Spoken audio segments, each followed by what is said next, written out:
പൃഥ്വിരാജിനെ എങ്ങനെയൊക്കെ ഉപദ്രവിക്കാമോ അങ്ങനെയൊക്കെ സംഘപരിവാർ ഉപദ്രവിച്ചു കൊണ്ടേയിരിക്കുകയാണ്. എമ്പുരാൻ സിനിമ ഇറങ്ങിയതോടെ RSSന് ഇരിക്കെ പൊറുതിയില്ല എന്ന മട്ടിലാണ് അവർ ചൊറിഞ്ഞുകൊണ്ടിരിക്കുന്നത്. എമ്പുരാൻ റിലീസായതിനു ശേഷം 7 തവണയാണ് ഓർഗനൈസർ, അതായത് RSSന്റെ മുഖപത്രം, ചിത്രത്തിനെതിരെ വിമർശനം ഉന്നയിച്ചിട്ടുണ്ടായിരുന്നത്. സോഷ്യൽ മീഡിയകളിൽ പൃഥ്വിരാജിനെതിരെ ഹേറ്റ് ക്യാമ്പയിൻ നടത്തി വരികയാണ് സംഘപരിവാർ. അടുത്ത കാലത്ത് പല തവണ സിനിമയ്ക്ക് അകത്തും പുറത്തുമുള്ള പൃഥ്വിരാജിന്റെ നിലപാടുകൾ സംഘപരിവാറിന് തലവേദന ആയിട്ടുണ്ടായിരുന്നു. 2019 പൗരത്വ ഭേദഗതി നിയമത്തിനെതിരായ പ്രതിഷേധത്തെ പൃഥ്വിരാജ് പിന്തുണച്ചതാണ് അതിൽ ഏറെ പ്രധാനപ്പെട്ട ഒരു കാര്യം. പൗരത്വ ഭേദഗതി നിയമത്തിനെതിരെ രാജ്യം മുഴുവൻ പ്രതിഷേധമുയർന്ന നാളുകളായിരുന്നു അന്ന് ഡൽഹിയിലെ ജാമിയ മിലിയ ഇസ്ലാമിയ സർവകലാശാലയിലെ വിദ്യാർത്ഥികൾ നടത്തിയ CAA വിരുദ്ധ പ്രതിഷേധത്തിനെതിരെ പോലീസ് കടുത്ത നടപടികളാണ് സ്വീകരിച്ചിട്ടുണ്ടായിരുന്നത്. 100 കണക്കിന് പോലീസുകാർ കോളേജ് അധികൃതരുടെ അനുമതി ഇല്ലാതെ ക്യാമ്പസിൽ പ്രവേശിച്ച് വിദ്യാർത്ഥികൾക്ക് നേരെ ലാത്തി വീശുകയും കണ്ണീർ വാതകം പ്രയോഗിക്കുകയും ചെയ്തു. പോലീസ് വിദ്യാർത്ഥികളെ മർദ്ദിക്കുന്നതിന്റെ ദൃശ്യങ്ങൾ വാർത്താ മാധ്യമങ്ങൾ സംപ്രേഷണം ചെയ്തിട്ടുണ്ടായിരുന്നു. ഇതോടെ വിദ്യാർത്ഥികൾക്ക് പിന്തുണയുമായി രാഷ്ട്രീയ, സാംസ്കാരിക, സിനിമാ മേഖലയിലുള്ള നിരവധി പേർ രംഗത്ത് വരികയായിരുന്നു. അന്ന് വിപ്ലവം എപ്പോഴും സ്വന്തം നാട്ടിൽ നിന്ന് തന്നെ ഉണ്ടാകുന്നതാണ് എന്നാണ് വിദ്യാർത്ഥികളുടെ ചിത്രങ്ങൾ ഫേസ്ബുക്കിൽ പങ്കുവെച്ചുകൊണ്ട് പൃഥ്വിരാജ് പ്രതികരിച്ചിട്ടുണ്ടായിരുന്നത്. രാജ്യവിരുദ്ധരാക്കുന്ന സംഘപരിവാർ അത്തരമൊരു ചാപ്പ അന്ന് പൃഥ്വിരാജിന് നൽകിയിട്ടുണ്ടായിരുന്നു. എമ്പുരാൻ റിലീസിന് പിന്നാലെ പൃഥ്വിരാജ് സിനിമകളിലൂടെ ഭീകരവാദത്തിന് വെള്ളപൂശുന്നു എന്ന് ഓർഗനൈസർ ആരോപിക്കുമ്പോൾ ഒപ്പം ചേർക്കുന്നത് പൃഥ്വിരാജ് ലക്ഷദ്വീപ് ക്യാമ്പയിന് പിന്നിൽ പ്രവർത്തിച്ചയാളാണ് എന്നത് തന്നെയാണ്.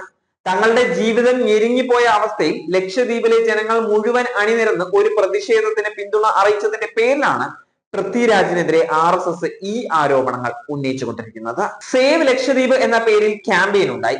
വിഷയത്തിൽ പൃഥ്വിരാജിന്റെ പ്രതികരണം അദ്ദേഹത്തെ BJPയുടെ കണ്ണിലെ കരടാക്കി മാറ്റി എന്നത് തന്നെ നമുക്ക് പറയാൻ സാധിക്കും. ദ്വീപിൽ നടക്കുന്ന സംഭവങ്ങളിൽ അവിടെ ഉള്ളവർ സന്തുഷ്ടരല്ല. നിയമമോ പരിഷ്കാരമോ ഭേദഗതിയോ എന്തുമാകട്ടെ, ആത്യന്തികമായി അത് നാടിന് വേണ്ടി അല്ല, അവിടുത്തെ ജനങ്ങൾക്ക് വേണ്ടിയാകണം എന്നാണ് ഞാൻ വിശ്വസിക്കുന്നത് എന്ന് പൃഥ്വിരാജ് എന്ന് പറഞ്ഞിട്ടുണ്ടായിരുന്നു. ലക്ഷദ്വീപ് നിവാസികളുടെ ശബ്ദം കേൾക്കണമെന്ന് അധികാരികളോട് അഭ്യർത്ഥിക്കുന്നു. അവരുടെ നാടിന് നല്ലത് എന്താണ് എന്ന് അവർക്കറിയാം.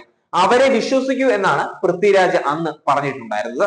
പൃഥ്വിരാജിന്റെ ഈ പരസ്യ നിലപാട് ലക്ഷദ്വീപ് പ്രതിഷേധത്തിന് കേരളത്തിലും ഇന്ത്യയിലും എമ്പാടും വലിയ ശ്രദ്ധ നേടിക്കൊടുത്തിട്ടുണ്ടായിരുന്നു.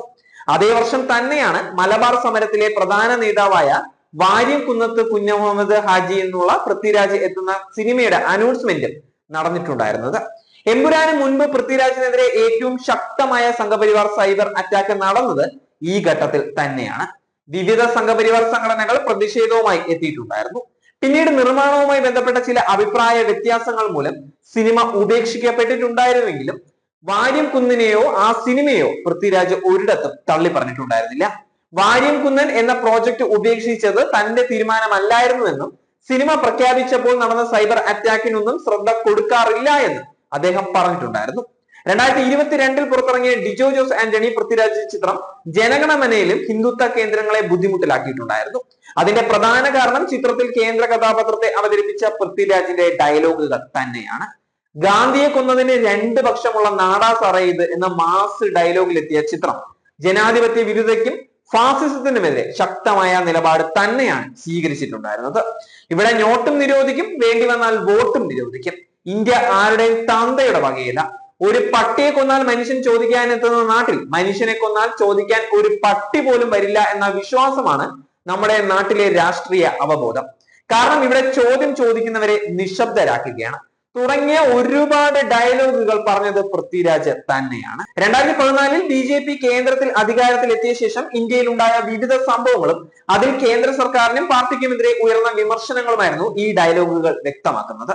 ആ സിനിമയ്ക്കും പൃഥ്വിരാജ് കഥാപാത്രത്തിനും കേരളത്തിനകത്തും പുറത്തും കിട്ടിയ സ്വീകാര്യതയും സമൂഹ മാധ്യമങ്ങളിൽ സിനിമയിലെ രംഗങ്ങൾ ഇന്നും വൈറലായി തുടരുകയാണ്. അത് സംഘപരിവാറിന് ഉണ്ടാക്കുന്ന അമർഷം ഒരു വലുത് തന്നെയാണ്. ഇപ്പോൾ വീണ്ടും ഒരിക്കൽ കൂടി അധികാര കേന്ദ്രങ്ങളുടെ എതിർചേരിയിൽ എത്തി നിൽക്കുകയാണ് പൃഥ്വിരാജ്.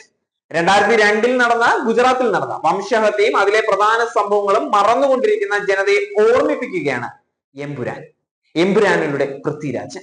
അന്ന് നരോദപാടിയിൽ സ്ത്രീകളെ അതിക്രൂരമായി ബലാത്സംഗത്തിന് ഇരയാക്കിയതും കുട്ടികളെയും പ്രായമായവരുൾപ്പെടെ നിരവധി പേരെ കൂട്ടക്കൊല ചെയ്യപ്പെട്ടതും അതിന് നേതൃത്വം നൽകിയ ബാബു ബജ്രംഗിയും എല്ലാം ചിത്രം കാണുന്നവരുടെ മനസ്സിൽ നിന്ന് പോകില്ല എന്നത് ഉറപ്പ് തന്നെയാണ്.